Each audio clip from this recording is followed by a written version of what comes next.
Oke, Shalom. Shalom. Apa kabar hari ini? Luar biasa. Bagus. Walaupun kita sedikit, tetap Allah luar biasa. Kita tidak apa-apanya, tapi bersama Tuhan kita luar biasa. Amin. Amin.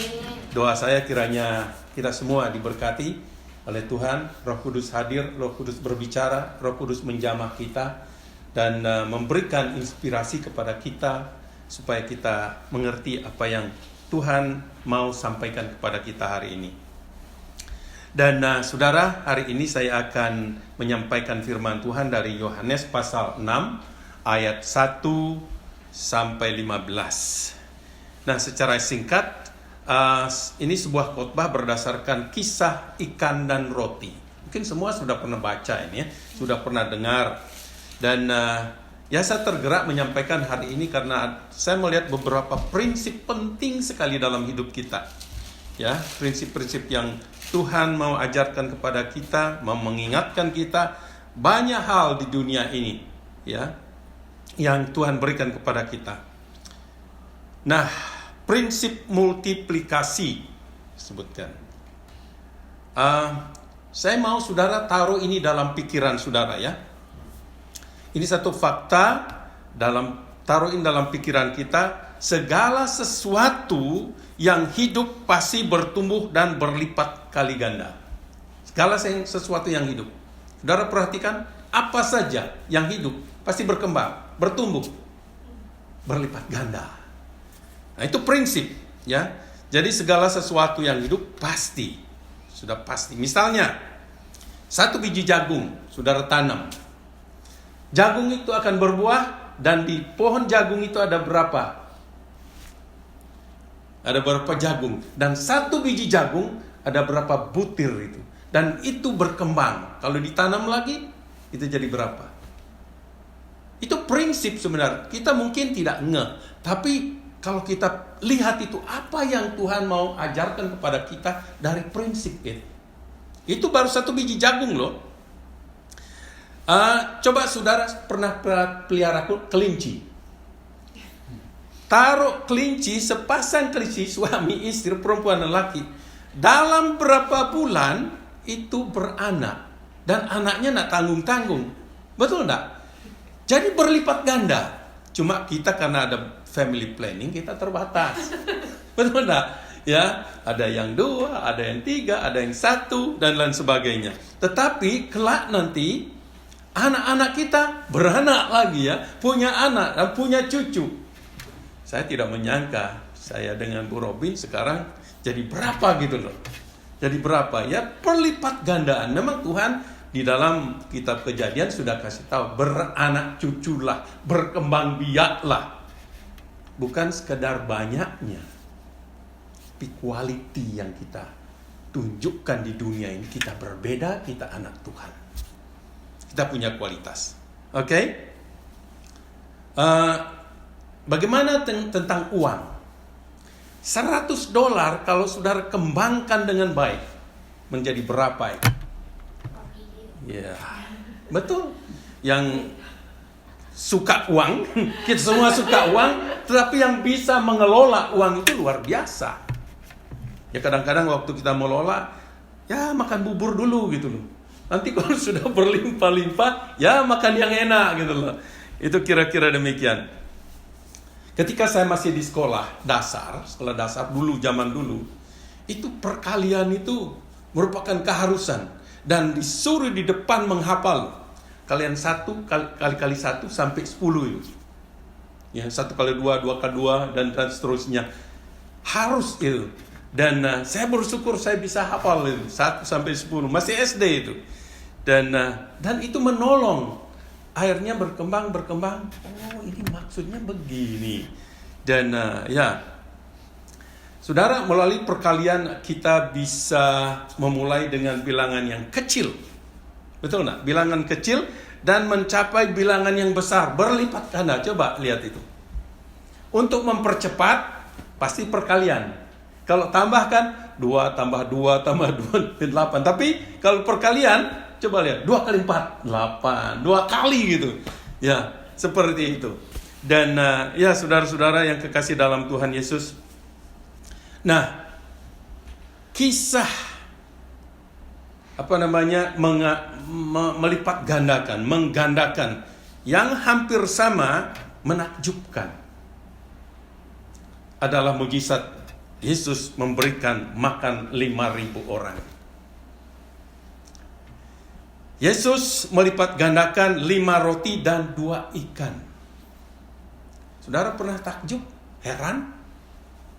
Belum ada manusia di dunia yang bisa melakukan ini. Belum ada. Ya. Kisah memberi makan 5.000 orang ini diceritakan dalam beberapa Injil. Ya. Tapi saya ambil hari ini hanya Yohanes pasal 6 ayat 1-15. Mari kita baca ini, ya. Baca secara bergilir karena ini 15 ayat. My darling, sorry. Can you also read? Get me to read it. Ya. 15 dibagi aja ya. Yohanes 6. 6 ayat 1. Ya. Okay. Mungkin 4 ayat gitu. Ya. Ya, didik dulu. Sesudah itu Yesus berangkat ke seberang danau Galilea, yaitu danau Tiberias. Orang banyak berbondong-bondong mengikuti dia karena mereka melihat mujizat-mujizat penyembuhan yang diadakannya terhadap orang-orang sakit. Dan Yesus naik ke atas gunung dan duduk di situ dengan murid-muridnya. Dan Paskah, hari raya orang Yahudi, sudah dekat. Ketika Yesus memandang sekelilingnya dan melihat bahwa orang banyak berbondong-bondong datang kepadanya, berkatalah ia kepada Filipus, "Di manakah kita membeli roti supaya mereka ini dapat makan?" Hal itu dikatakannya untuk mencobai dia, sebab dia sendiri tahu apa yang hendak dilakukannya. Jawab Filipus kepadanya, "Roti seharga 200 dinar tidak akan cukup untuk mereka ini, sekali masing-masing mendapatkan sepotong kecil saja." Seorang dari murid-muridnya, yaitu Andreas, saudara Simon Petrus, berkata kepadanya, Di sini ada seorang anak yang mempunyai 5 roti jelai dan 2 ikan. Tetapi apakah artinya itu untuk orang sebanyak ini? Kata Yesus, "Suruhlah orang-orang itu duduk." Adapun di tempat itu banyak rumput, maka duduklah orang-orang itu, kira-kira 5.000 laki-laki banyaknya. Lalu Yesus mengambil roti itu, mengucap syukur dan membagi-bagikannya kepada mereka yang duduk di situ. Demikian juga dibuatnya dengan ikan-ikan itu, sebanyak yang mereka kehendaki. Setelah mereka kenyang, ia berkata kepada murid-muridnya, kumpulkanlah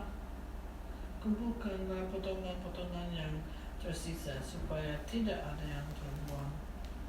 Mereka pun mengumpulkannya dan mengisi 12 bakul penuh dengan potongan-potongan dari kelima roti jelai yang tersisa setelah orang makan. Ketika orang-orang itu melihat tanda mujizat yang telah diperbuatnya, mereka berkata, "Dia ini benar-benar Nabi yang akan datang ke dalam dunia." Karena Yesus tahu bahwa mereka hendak datang dan hendak membawa dia dengan paksa untuk menjadikan dia raja, ia menyingkir lagi ke gunung seorang diri. Nah, satu pertanyaan yang perlu kita jawab sini, apakah multiplikasi itu? Kita lihat di sana, di dalam bahasa Inggris. Nah, siapa yang mau baca? Ya. Noni bisa baca? Multiplication is an operation that represents the basic idea of repeated addition of the same number. The numbers that are multiplied are called the factors, and the result that is obtained after the multiplication of the two or more numbers is known as the product of those numbers. Multiplication is used to simplify the task of repeated addition of the same number. Thank you. Jadi nomornya sama tapi berlipat ganda, ya, dilipat gandakan. Nah, kembali kepada Yohanes tadi, Yohanes pasal 6 ayat 1-15. Di situ kita membaca Yesus memberi makan 5.000 orang. Benarkah 5.000 orang? Pertanyaan kita. Enggak. Kira-kira dikata. Nah, perlu kita tahu budaya Yahudi. Kalau menghitung kerumunan besar, yang dihitung laki-lakinya. Jadi kalau laki-laki di sana punya keluarga, dikalikan aja. Itu paling tidak 15 sampai 20 ribu.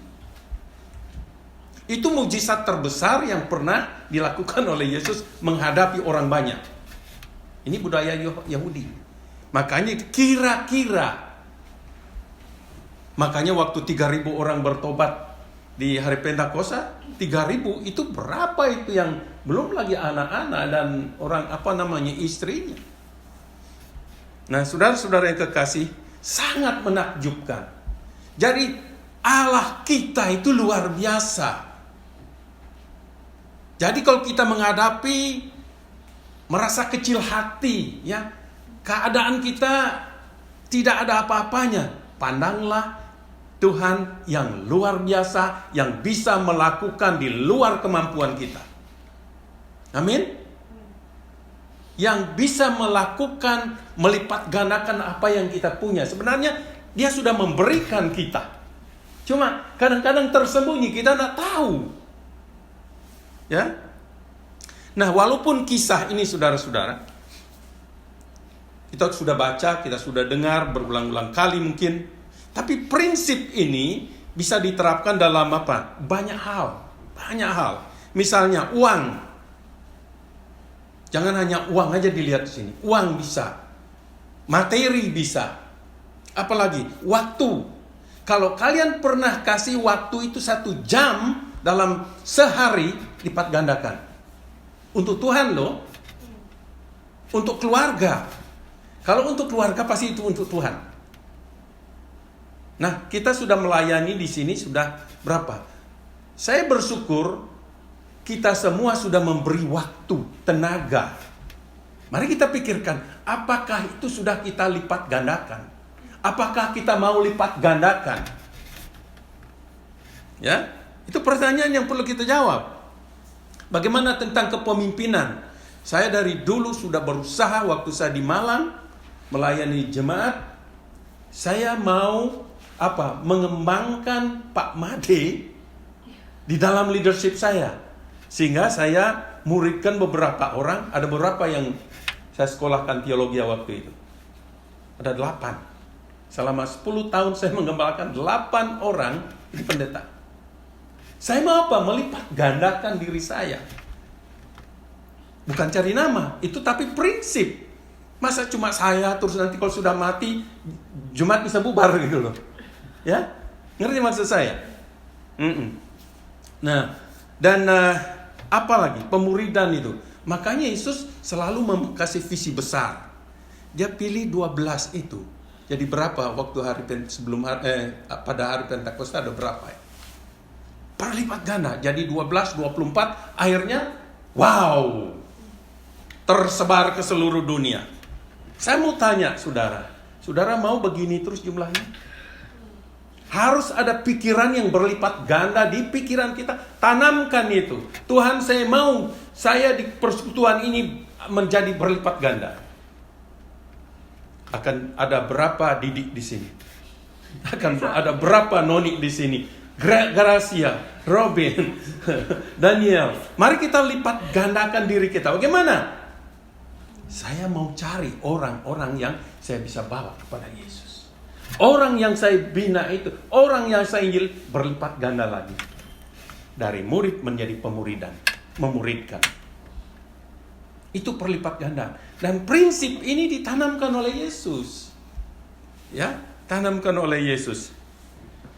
Jadi dalam Yohanes 1 Yohanes 6 ayat 5 ya. Pasal 6 ayat 1 sampai 15 ini saya menemukan berapa? 5 prinsip. Tolong dicatat. 5 prinsip yang sangat penting di sini. Yang pertama, prinsip pertama, Anda harus mulai dengan sesuatu untuk dilipat gandakan. Apa sesuatu itu? Nah, mari kita melihat di dalam Yohanes pasal 6 ayat 5 sampai 6 di sana, apa yang dilipat gandakan di sana? Sesuai dengan kebutuhan. Murid-murid tidak tahu apa yang harus dilipat gandakan. Tapi Yesus bertanya. Ya. Ketika Yesus memandang sekelilingnya dan melihat bahwa orang banyak berbondong-bondong datang kepadanya. Berkatalah ia kepada Filipus, di manakah kita akan mendapat roti? Dia tidak bertanya, di manakah kita dapat uang? Dia tanya roti dulu. Ya, supaya mereka ini dapat makan. Itu kebutuhan saat itu. Hal itu dikatakannya untuk mencobai dia. Nah, pertanyaan itu menantang loh.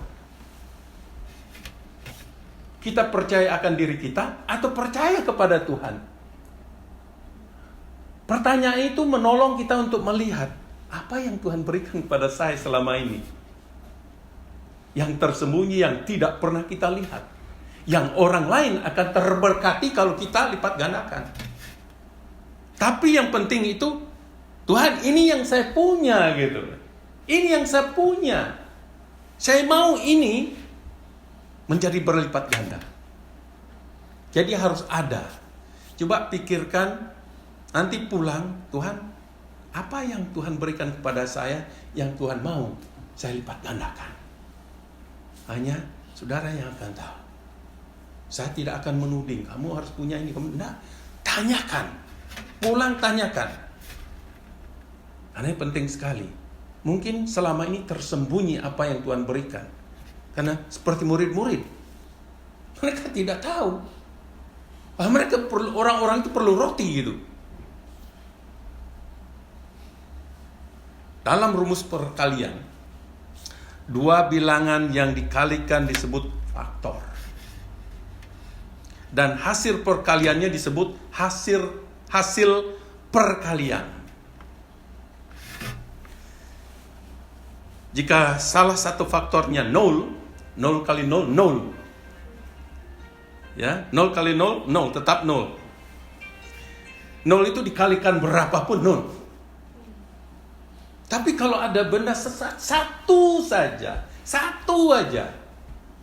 Kalau Tuhan mau kembangkan itu, kalau kita bersedia, Tuhan, saya mau ini dikembangkan. Mampukan saya mengerti, mampukan saya mengembangkan, seperti itu. Para murid mengira mereka tidak punya apa-apa kan? Sampai Tuhan harus banyak. Padahal mereka punya apa-apa. Ini yang kadang-kadang sering kita saya tidak punya waktu. Padahal Tuhan kasih waktu itu loh. Saya tidak punya uang, padahal punya uang. Hati-hati kalau kita bilang tidak punya. Yang kita punya, kita bilang tidak punya. Akhirnya uang itu akan tidak berkembang.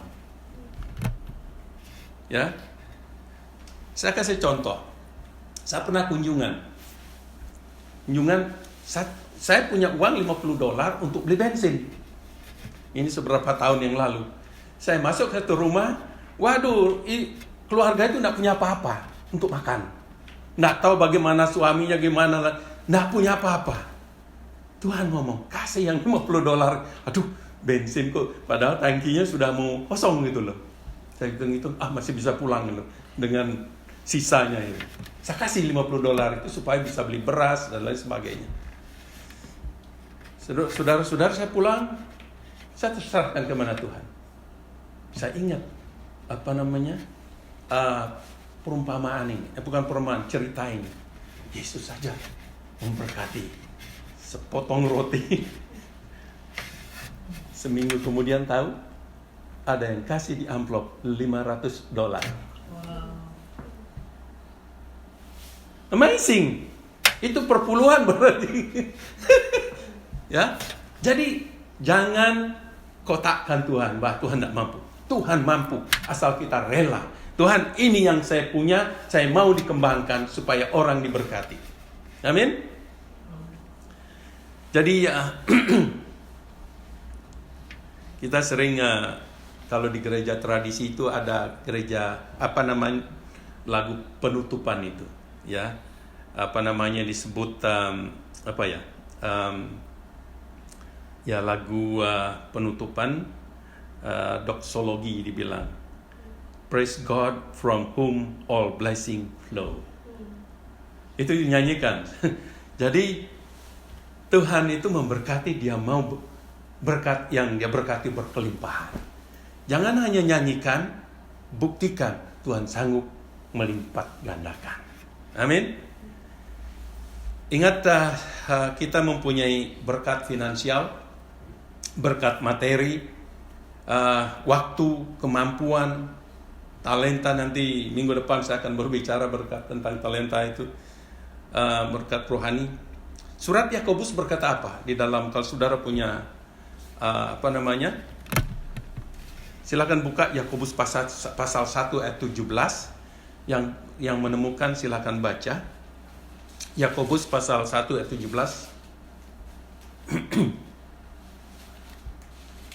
Yakobus 1 ayat 17. Setiap pemberian yang baik dan setiap anugerah yang sempurna datangnya dari atas, diturunkan dari Bapa segala terang. Padanya tidak ada perubahan atau bayangan karena pertukaran. Lihat itu. Jadi setiap pemberian yang baik dan yang sempurna berasal dari mana? Dari Tuhan. Yang jelek-jelek itu dari setan. Tapi yang sempurna, yang baik, nah pikirkan, sebagai anak Tuhan tidak mungkin dia kasih yang jelek. Dia kasih yang sempurna. Dia kasih putranya yang tunggal kepada kita yang percaya. Kalau dia mau memberikan putranya, apalagi yang lain. Saudara siap menerimanya? Saudara siap ditunjukkan apa yang Tuhan berikan kepada kita? Ya, sempurna. Anda mungkin berpikir Anda tidak punya banyak, tetapi Anda punya. Jangan bilang tidak punya. Sekali lagi, jangan bilang tidak punya.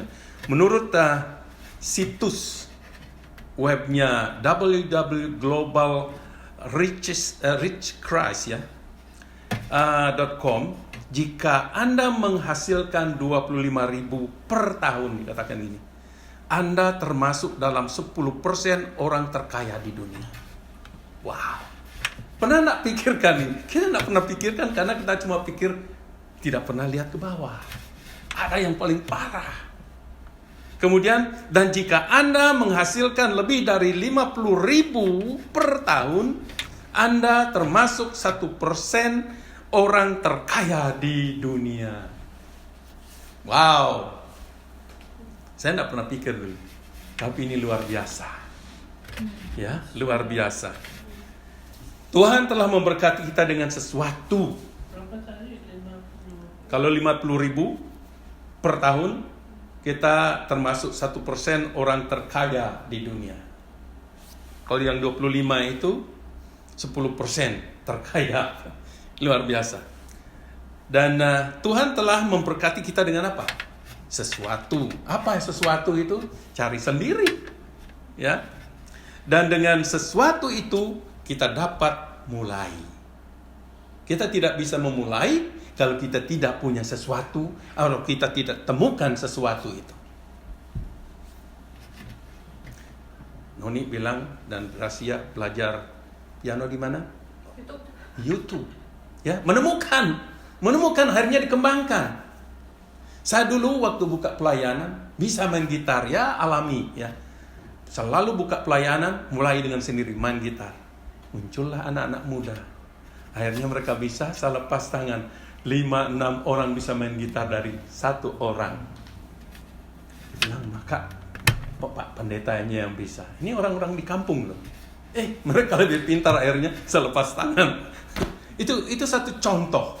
Kita temukan saya mampu walaupun tidak bagus gitu. Saudara, Tuhan tidak meminta apa yang kita tidak punya, apa yang kita tidak miliki. Dia tidak pernah meminta kita apa yang kita tidak punya, tapi dia meminta apa yang kita punya. Waktu saya mengambil keputusan menjadi traveling mission, saya bergumul loh. Bergumulnya saya apa itu? Apa yang saya punya yang bisa saya bagikan ke Indonesia gitu? Pertanyaan saya itu. Seperti Roh Kudus berbisik kepada saya. Aku telah memberikan sesuatu kepada.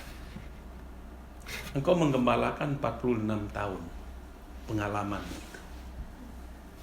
Itu aku berikan, tanpa aku kamu nak punya pengalaman itu gitu loh. Ya, pengetahuan teologi, pengawatan firman Tuhan, walaupun tidak hebat, tapi saya punya. Terus saya gumulkan, saya Tuhan sudah umur 71. Tapi saya berikan kamu kesehatan, kekuatan untuk pergi. Jangan bilang gitu, nanti orang naksir. Ya, 71. Dia bilang, karena banyak orang umur sekian sudah loyo-loyo, aku berikan kamu.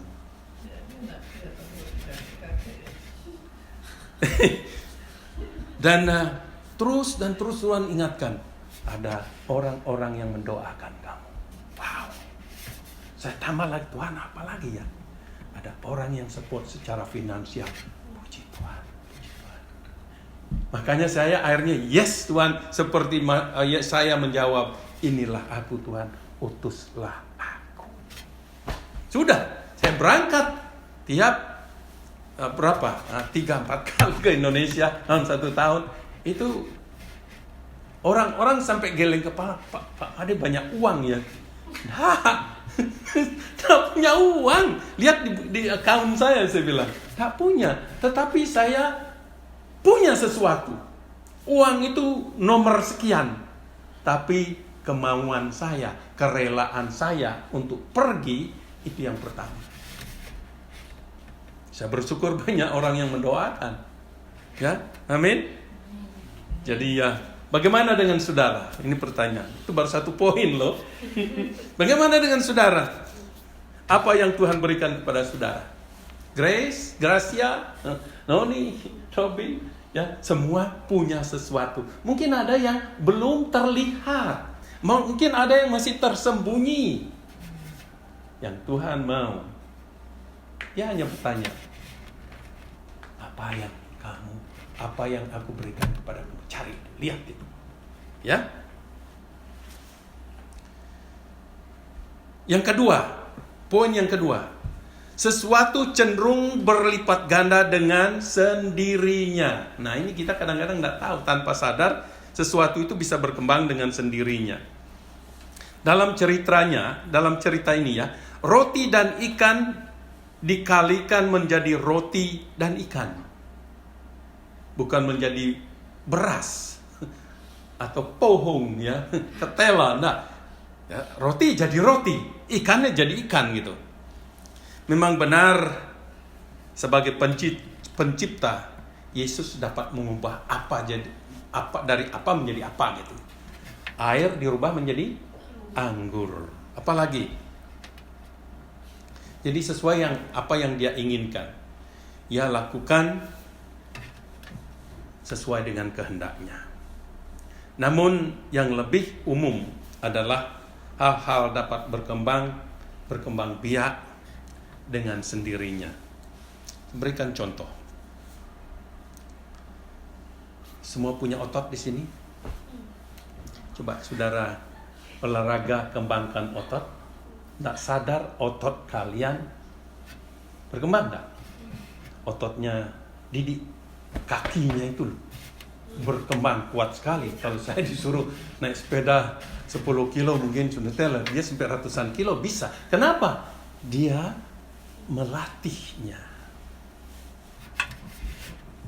Saya dulu buat jalan karena memang latihan 16 kilo jalan tiap hari ke sekolah. Cuma bayangkan, tak terpikirkan gitu.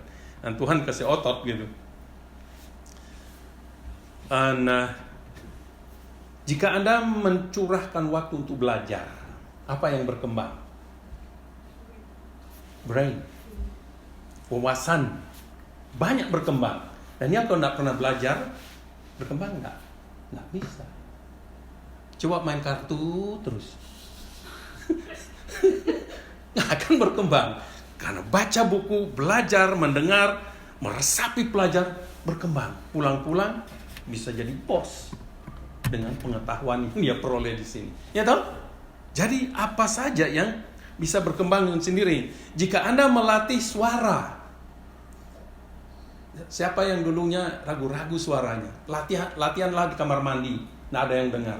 Lama-lama latihan, ternyata suara Anda bagus gitu loh.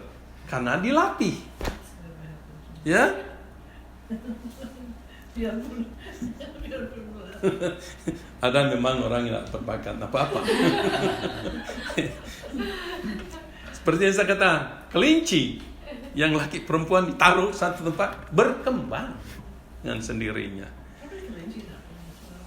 Ya, nah ini perlipat gandaan maksudnya, suara.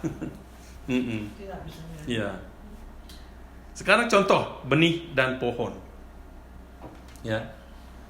Satu pohon apel menghasilkan lebih banyak buah apel.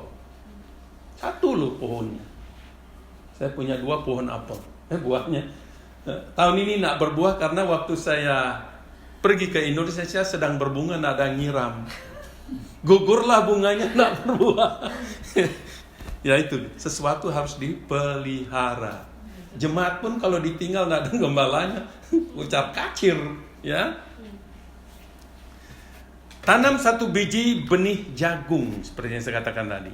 Dan jagung itu tumbuh dan berbuah. Dan seterusnya, dan seterusnya. Ada bunga di halaman belakang kami. Saya tanam 1 biji. Jadi liar dia. Tumbuh di mana-mana. Karena 1 biji itu berkembang. Ya. Jadi ini prinsip. Yesus berkata, berilah. Ini dalam Lukas 6 ayat 38.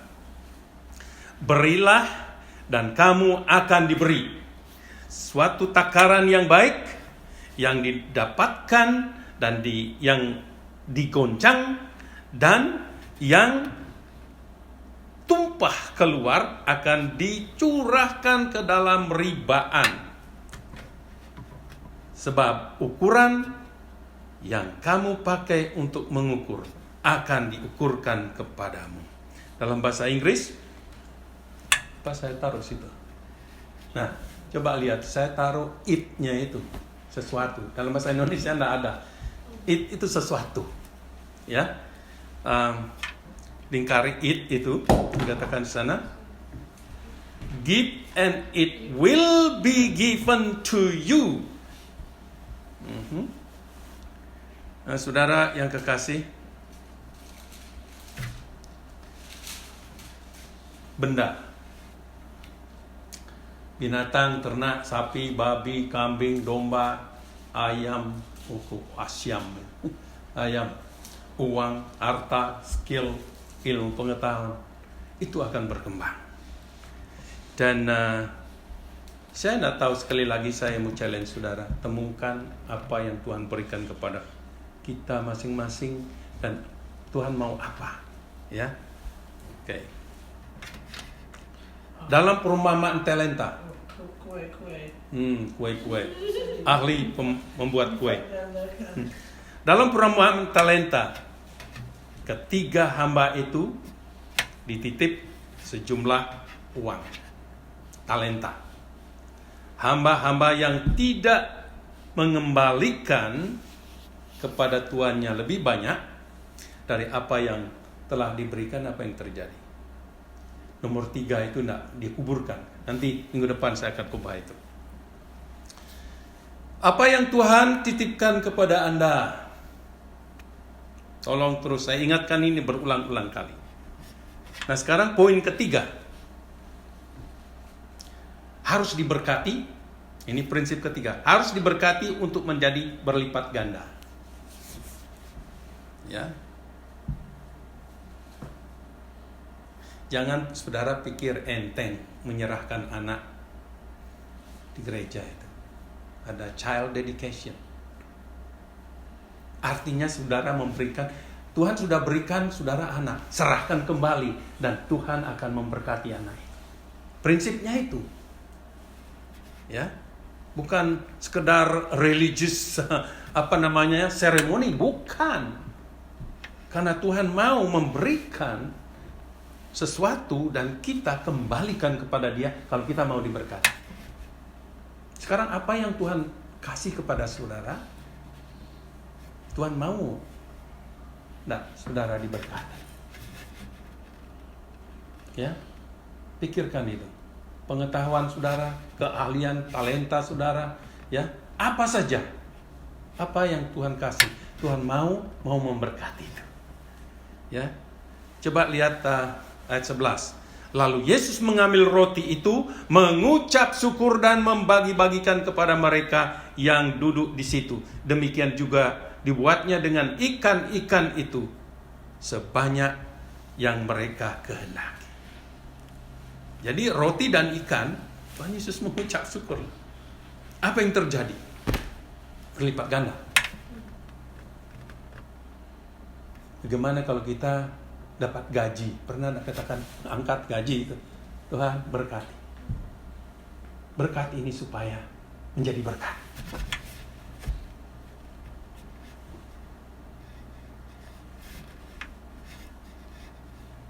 Waktu saya ke Bengkulu, ya uang-uang yang Tuhan titipkan melalui teman-teman kak saya di Bengkulu, tiba-tiba saya menemukan ada dia bukan orang Kristen, istrinya meninggal, anaknya butuh uang sekolah, uang apa gitu, penting sekali, kalau enggak dia bisa keluar. Tuhan bisik, kasih. Wah, dia bilang terima kasihnya nggak tahu berapa kali. Akhirnya dia punya mobil adiknya. Pak, saya mau antar bapak. Terima kasih Pak. Terima kasih, sampai dia tunjukkan itu tempat-tempat Inggris dulu membangun benteng itu. Wah, bagus sekali. Kalau bukan perjumpaan saya dengan dia, saya nggak tahu Bengkulu itu gimana. Dia antar saya keliling. Cuma karena saya perhatikan kebutuhan saya. Yang menangis. Ya, yang menangis. Yohanes pasal 6 ayat 14 sampai 17. Coba mari kita lihat. Ketika orang-orang itu melihat mujizat yang telah diadakannya, mereka berkata, Dia ini adalah benar-benar nabi yang akan datang ke dalam dunia. Karena Yesus tahu bahwa mereka hendak datang dan hendak membawa dia dengan paksa untuk menjadikan dia raja, yang menyingkir pula ke gunung seorang diri. Dan ketika hari sudah mulai malam, murid-murid Yesus pergi ke danau, lalu naik ke perahu dan menyeberang ke Kapernaum.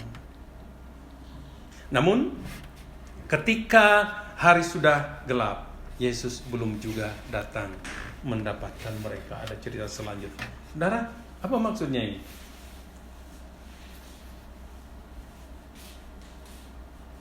Yesus mau dipaksa, mau diangkat. Kalau ini pendeta, secara manusia diangkat senang kan? Ditonjolkan, dijadikan selebriti, senang. Tapi Yesus lain. Itu duniawi, kedagingan. Ya, sehingga dia menyingkir. Coba Lukas pasal 9 14 sampai 17. Ada yang mau baca? Itu ada di situ. Silakan. Sebab di situ ada kira-kira 5.000 orang laki-laki, lalu ia berkata kepada murid-muridnya, suruh mereka duduk berkelompok, kira-kira 50 orang sekelompok. Murid-murid melakukannya dan menyuruh semua orang banyak itu duduk. Dan setelah ia mengambil 5 roti dan 2 ikan itu, ia mengadah ke langit, mengucap berkat, lalu memecahkannya roti itu dan memberikannya kepada murid-muridnya supaya dibagi-bagikannya kepada orang banyak. Dan mereka semua makan sampai kenyang. Kemudian dikumpulkan potongan-potongan roti yang sisa sebanyak 12 bakul. Saudara, kalau dapat gaji mengucap syukur enggak? Serahkan kembali kepada Tuhan. Saudara, kalau makan mengucap syukur enggak? Dan minta Tuhan berkati. Ya. Kalau lulus mengucap syukur.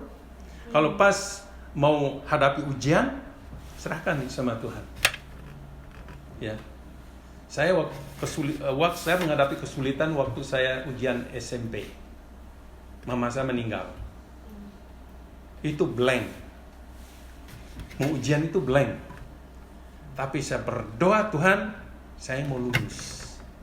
Karena papa saya bilang, kalau kamu mau jadi petani, jadilah petani. Kalau kamu sekolah, sekolahlah yang baik. Itu saya ingat mengiang-ngiang. Tuhan, saya serahkan. Saya tahu saya kehilangan mama yang kekasih. Diserahkan. Puji Tuhan lulus. Puji Tuhan lulus. Saya serahkan. Segala sesuatu serahkan kepada Tuhan kalau mau apa saja yang kita punya diberkati. Pertanyaan di sini, bagaimana jika para murid mengambil ikan dan roti dan memberikannya tanpa Yesus, kehendak Yesus. Ya, ambil roti tanpa diberkati, mereka bagikan menjadi berlipat ganda, enggak kan?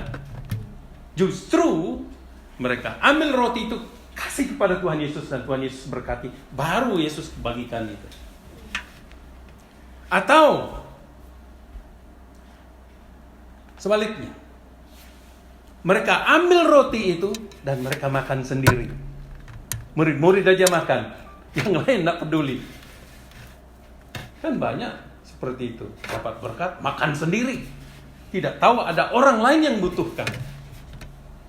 Kalau Tuhan memberkati kita, Dia mau kita memberkati orang lain. Itu sebenarnya prinsipnya. Jadi saudara yang kekasih,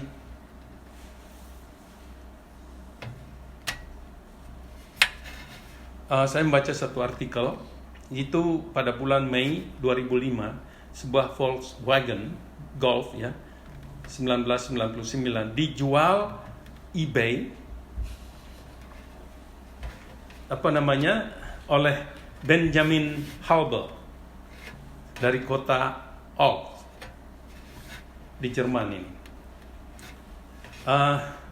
dengan harga $244.000. Banyak ya, mahal ya. Itu mobil tua loh. Kenapa? Karena yang punya itu, siapa yang punya? Kardinal Joseph Ratzinger. Dia yang pernah punya itu. Ya, kadang-kadang orang penting punya mobil walaupun tua, harganya mahal gitu. Ya, kalau mobil saya bagus pun dijual dibanting harga gitu. Tapi hidup kita, karena Tuhan yang punya, kita mahal loh. Kita berharga. Yesus memberkati dan memberi nilai tambah kepada segala sesuatu yang diberikan padanya. Coba contoh. Dia diberi sebuah koin, ya, dan menjadikannya sebagai pelelangan tanggung jawab kita, baik kepada Tuhan maupun kepada pemerintah. Apa yang di koin itu? Separuh untuk Tuhan dan milik Tuhan dan sebagainya. Kemudian dia dikasih perahu. Dengan perahu itu apa yang dia lakukan? Dia khotbah di sana dari perahu. Kemudian apa lagi? Dia dikasih seekor keledai. Dia tunggangi itu. Menjadikan gambaran kepemimpinan yang melayani. Tahu nak keledai itu? Saudara lihat di punggungnya ada tanda salib. Tak pernah orang perhatikan. Artinya Yesus memilih itu. Dia akan memikul salib. Tidak banyak orang lihat itu. Kenapa harus keledai dan bukan kerbau? Dia memilih keledai. Ternyata ada simbol di punggungnya, simbol salib. Kemudian dia diberi apa? Tempayan dan handuk. Ya, dan menjadikan diberi teladan merendahkan diri. Dan kita belajar dari situ. Dia diberi sebuah salib tua, kasar, dan menjadikan simbol keselamatan kita. Apa yang Tuhan berikan kepada kita, ya, apapun itu, sekecil apapun, kalau kita berikan kepada Tuhan, Dia akan memberkati. Amin. Yang keempat, ayo cepat. Yang keempat ini harus diberikan untuk dilipat gandakan. Lalu Yesus mengambil roti itu, mengucap syukur dan membagi-bagikannya kepada mereka yang duduk di situ. Demikian juga dibuatnya dengan ikan-ikan itu, sebanyak yang mereka kehendaki. Lukas pasal 9 ayat 17a. Dan mereka semuanya makan sampai kenyang. Kemudian dikumpulkan potongan-potongan roti yang sisa sebanyak 12 bakul. Sisa loh. Kok anak habis? Karena Tuhan kalau memberkati pasti sisa. Lebih. Itu maksudnya. Kalau tidak diberkati pasti tidak ada sisa. Habis.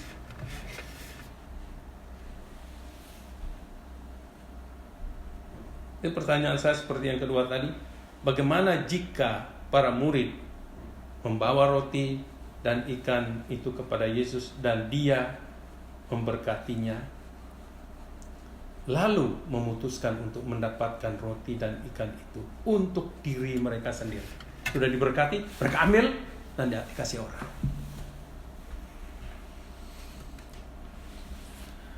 Diberkati untuk itu penting ya. Penting tidak diberkati. Namun tidak akan ada penggandaan atau perlipat gandaan sebelum hal itu diberikan kepada Tuhan Yesus. Harus diberikan kepada Yesus. Jika Anda telah memberikan sesuatu kepada Yesus dan Dia memberkatinya, jangan mengkonsumsikan sendiri. Jangan ambil itu untuk diri sendiri. Itu tidak akan bertambah banyak. Berapa persen yang Anda akan berikan kepada orang lain, dan berapa persen Anda untuk Anda sendiri. Saya sedang dengan istilah ladies first. Kalau kita katakan orang lain, bukan saya. Saya belajar dari dulu kalau makan-makan di gereja saya tidak mau pertama. Dan ada istilah, kalau domba lapar, lombanya tanduk nanti gembalanya. Kenyang dulu, kalau kenyang dombanya kenyang, ya pasti happy lah. Kalau jemaat happy, pendeta pasti happy walaupun perut lapar gitu. Yesus berkata, Aku berkata kepadamu, sesungguhnya jikalau biji gandum tidak jatuh ke tanah dan mati, ya hanya tinggal satu biji saja. Namun jika mati, maka akan menghasilkan banyak biji. Yohanes pasal 12 ayat 24. Jika Anda pergi ke toko, ya, dan membeli sebungkus benih, maka benih itu akan langsung berlipat ganda sampai Anda menaruhnya dan menanamnya. Tapi kalau Anda taruh di rak buku atau di kitchen, harus dia mati dulu baru bertumbuh. Apapun yang diberkati akan akan menjadi berlipat ganda.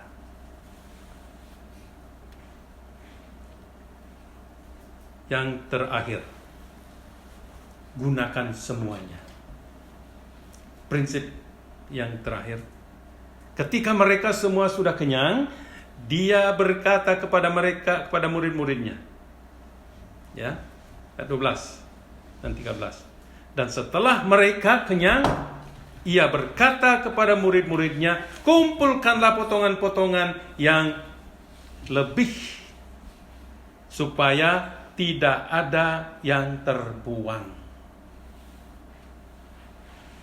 Maka Mereka pun mengumpulkannya dan mengisi 12 bakul penuh dengan potongan-potongan dari kelima roti jelai yang lebih setelah orang makan.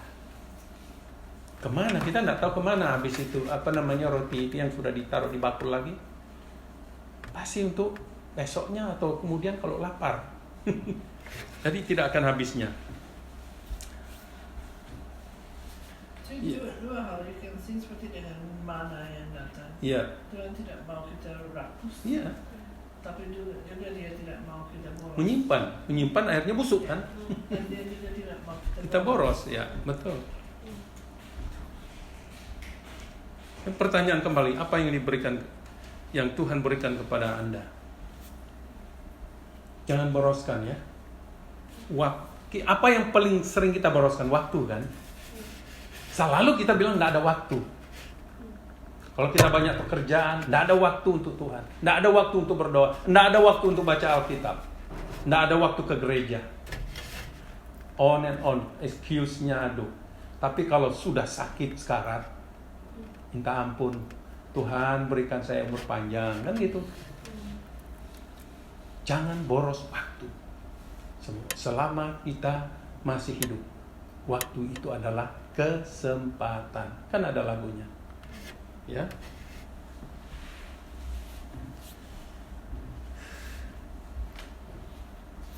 Ingatlah, anak laki-laki itu datang dengan 5 roti dan 2 ikan. Ingat anak itu. Dan apakah kita sebagai anak itu yang punya dan rela membagikan? Sebagai kesimpulan, apa yang ada di tangan Anda sekarang? Apa yang ada di rumah Anda? Di kantor Anda? Apa yang Tuhan berikan? Itu maksudnya. Allah itu memiliki kasih yang begitu besar. Dia tidak simpan. Karena begitu besar kasih Allah akan dunia ini sehingga Ia memberikan anaknya yang tunggal. Untuk apa? Supaya siapa yang percaya beroleh hidup yang kekal. Itu prinsip. Ya, kita punya harus kita beri supaya menjadi berkat. Ya.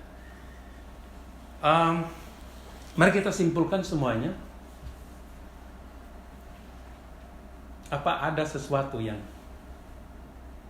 Tuhan bisikkan kepada Anda hari ini? Aku telah memberikan sesuatu kepadamu. Kalau Anda tidak berikan itu, tidak akan pernah berkembang. Mulailah. Walaupun itu kecil. Entah itu waktu, tenaga, uang, materi.